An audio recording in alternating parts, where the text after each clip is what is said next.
My partner and I have been in a relationship for 5 years, living together for 4. Recently my partner came home having had a short meeting with a financial advisor and was really eager to talk about our financial future WRT savings goals, life plans, timelines for saving up a deposit for a house, etc. This is a conversation I've been trying to have for years with him, so you'd think great, right? I should be really happy we're finally there. But I'm not. Talking about us going for a meeting with a financial advisor and starting to build towards our future together has given me really cold feet about the relationship. I think part of it is why now? I've been trying to talk to him about this for a really long time. With renewed efforts at the start of this year when I landed my first full-time salaried position and was working out my budget / personal savings goals. Just 4 months ago he wouldn't have a conversation about it. But now that the financial advisor has said the same things, it's obviously something we should be doing and I should just jump on board with? I think if the advice was particularly different to what I'm already planning, I'd be less annoyed.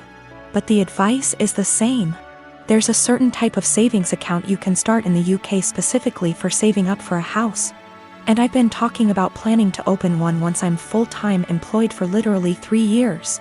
And he brought it up like this new, novel idea I'd never heard of. It makes me wonder if he's ever listened to anything I've ever said. He's always been more frightened of commitment / taking the next step. And I've driven that for the majority of our relationship. Become official / exclusive? I pushed for it. Move in together? I pushed for it. Start a joint account for household costs? Me move into a bigger place and buy our own furniture? My call. And every step of the way he's against it and I have to convince him why it's the right decision. I've tried to have this financial future talk for a long time, and also the talk about mapping out what our future plans are together. But he's never wanted to have it. I guess I feel a lot of resentment that he's finally ready to talk about this because someone else has told him it's a good idea. It also brings up a lot of worries I've had about the future that might have been sitting under the surface for a while. Like the marriage and kids talk, I've always been clear about what I want, and he's always vaguely agreed with me. But trying to talk to him about time scales for it is like pulling teeth and always turns into an argument. It's not like I'm saying you have to propose now or I'm leaving or anything. It's literally just stuff like, ideally I'd like to be thinking about engagement and buying a house by 28 and married looking to have kids by 30. So he's literally got like half a decade. But we can't have that conversation because he shuts down / gets annoyed / feels pressured. And I have no idea what he wants from the future because he won't tell me. There's a lot of resentment in this post and I feel the need to clarify that I love him. He's my best friend and our day-to-day life is a dream. But I always feel like I'm dragging him into a future he doesn't want. And that he doesn't really trust / listen to me as an equal partner. Until someone else tells him the same things I've been trying to say. I don't want that to be my future. I want someone who has these conversations with me and is excited about taking the next step. This feels like it has been one of the biggest underlying issues in our relationship that we've never been able to address. He doesn't ever really seem to listen to / consider me and often prioritizes his relationships with others. It's like he's expecting that I'll always just be there until he's ready, and that's not a very nice feeling to have. I'm not really sure where to go from here. I guess my big question is how do I move past this resentment into a productive conversation about goals / expectations. I would like to be excited that he's finally ready to take this step together, but I just feel annoyed and uncertain. I would also like to address the issues of not feeling like a priority once and for all. Since previous attempts haven't been successful. So I suppose my other question is how do I make our communication better so that we can actually talk about these things and come up with a plan to fix them? I am a 45-year-old woman, my husband and I have a 15-year-old daughter Kate and a 9-year-old son Sam. My husband has a brother and a 40-year-old sister, Eva. Eva and her husband James have a daughter, Allegra. She is also 15 years old. Kate and Allegra have always been compared in the family. From the time they were born, it seemed to be a competition of who would walk first, talk first, do more, achieve more. And Allegra was always first. I won't go too much into detail about Allegra because that's not really the point, but I will say she's a beautiful, intelligent, truly one of a kind girl, and her parents have done a great job raising her. My in-laws fell in love with her and think she hung the moon. This bothered me and made me sad for Kate, but I let it go for the most part. There's no doubt in my mind that they love all the kids equally, but out of the two girls you can tell who they admire more.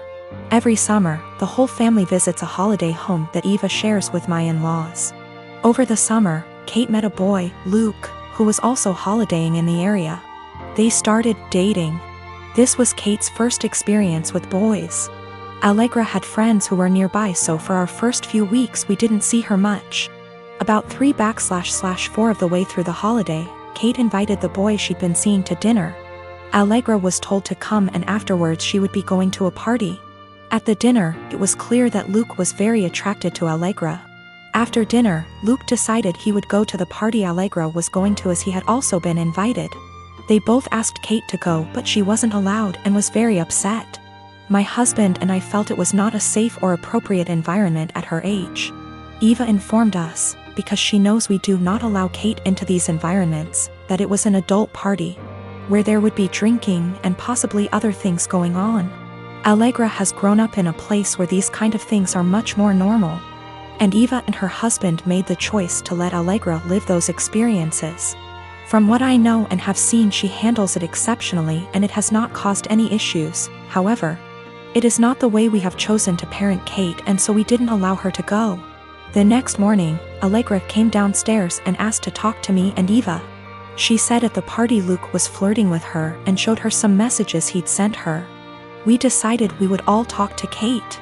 Kate spent the next 2 days miserable. When she finally came out of her room, Kate was caustic and everyone was getting a bit fed up with her attitude. Eventually, my father-in-law jokingly said, "Your mistake was introducing him to Allegra. How did you think that was going to go for you?" My mother-in-law told him off but added that Luke handled it terribly, but the outcome was sort of inevitable. Kate left the table in tears. We managed to get through the rest of the holiday, but when my husband brought up plans for Christmas, Kate refused to go. She said she couldn't bear being ridiculed by her own family and constantly compared to Allegra. After seeing how much this was affecting her, I spoke to my husband and said we shouldn't go. He argued that it would be wrong to let Kate take away time with family just because of a boy. I reminded him that this has been happening since they were born, but he said that we can't shield Kate from every special person in the world. He said he would talk to his parents about their comments, but that we should not set a precedent of letting Kate run away from reality. I am living with my family. It's me, a 15-year-old girl, my twin brothers who are 17, and my parents. My dad cusses a lot, and so do my older brothers. But apparently the standards are different for me. My dad overheard me saying a couple cuss words when I was on the phone with my friends, and he got mad at me for my language. And for how trashy and unladylike it was. This wasn't the first time he called me, and only me, out for bad language. But it was the one that frustrated me the most because I could tell there was a double standard. I thought of calling him out on his language and hypocrisy, but then I had a different idea. I said that, yeah, it was a bad habit I was forming and didn't want to make a pattern, because if I got in the habit of cussing a lot, that wouldn't make me come off well when I start getting jobs or going to college. And as I was growing up, I wanted to learn how to speak respectfully and intelligently. But it was hard to keep from bad habits when I heard him and my brothers having potty mouth syndrome so often. They're setting an example whether they realize it or not. So I wanted to work on things for myself, but also together as a family. I suggested we make a swear tax where if anyone swears in front of anyone else who's participating, they give $1 to each person who heard them. I'd want that rule for myself because it would keep me accountable, and I'd really like it if the family joined me for it. So my dad said he'd join, and so would my mom. They got my brothers to be a part of it too. They didn't really have a choice. My parents decided to make it a rule. I know it's kinda petty, but I wanted to make the point that my dad and brothers swear a lot and I almost never do. In the few months we've had the rule, I've gotten about $250 from hearing my dad and brothers cuss. And have not sworn once. It's kinda making my brothers angry because they often cuss when they're mad, and I ask them for money, so they get madder and cuss more. So I get more money until they shut up.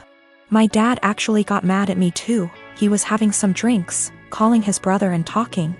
And I came over after and asked for $18. He actually said he wouldn't give me that much, and there should be a cutoff. He gave me $5, which sends a weird message. Like swearing is bad, unless you want to swear a lot, then it's cool. I did it because I know I swear the least out of my family, but I was the only one getting in trouble for it. I got my son a 7K motorcycle for his 18th birthday this past June. My son is obsessed with automobile and loves motorcycles. In his room he has plenty of models and posters of motorcycles of all types. His bio dad passed away when he was just 12, now I'm married to my current husband and he has kids of his own. My husband has always been against my son's interest in motorcycles. He thinks I'm encouraging him to be reckless, distracting him from school and by extension his future, and spoiling him and blowing away money by spending $7K on a motorcycle. This caused some tension between him and my son, so I told him to stop complaining about it. Around 2 weeks ago, my son's motorcycle went missing. We opened a police report but nothing came out of it. It just disappeared.